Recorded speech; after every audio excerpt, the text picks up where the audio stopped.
Daghang pangbahin sa Cagayan Valley nga lubog sa tubig baha samtang relief operation sa mga biktima nagpadayon. Dugang detalye sa live report ni CJ Turida sa GMA Regional TV Balitang Amianan. CJ.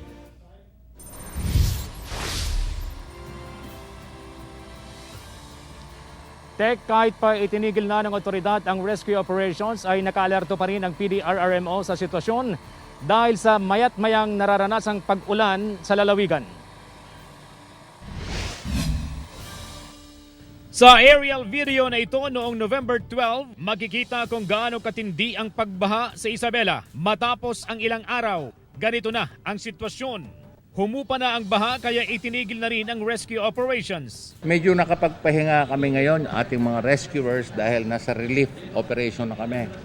But for the last 3 days, it was 3 days of sleepless days and nights. Ang baha, nag-iwan ng mahigit 143.9 million pesos na halaga ng pinsala sa agrikultura at mahigit 813.8 million pesos na pinsala sa infrastruktura.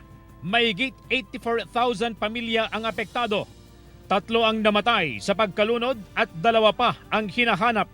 Mahal po ni Jesus Nazareno. Sa evacuation center, dinatnan naming nagdarasal ang 58 anyos na si Aling Nena. Isa lang siya sa mga nananatili pa sa evacuation center. Ang 82 anyos namang si Lola Consolacion mula sa barangay Alibago, Ilagan City, ngayon lang daw nakaranas ng ganoong katinding baha. 4 na araw na siya sa evacuation center. Ngayon lang kami nakaranas, sir. Nung umalis kami sa bahay namin, pagbalik namin hanggang dito na ang tubig, sir. Sa ngayon, puspusan na ang relief efforts ng lokal na pamahalaan. Sa ilan pang lugar, hindi pa man tuluyang humuhupa ang baha. Nagsimula ng maglinis ang mga residente.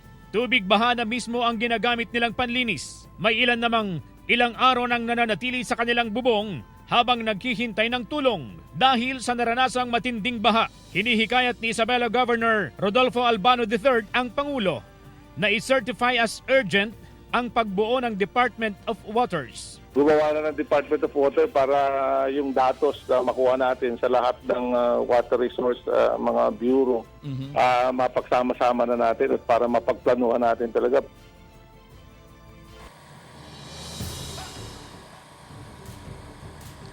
Nagpapatuloy ang relief efforts o relief operation ng lokal na pamahalaan para sa mga apektadong residente. Maraming salamat CJ Turida at ingat kayo dyan.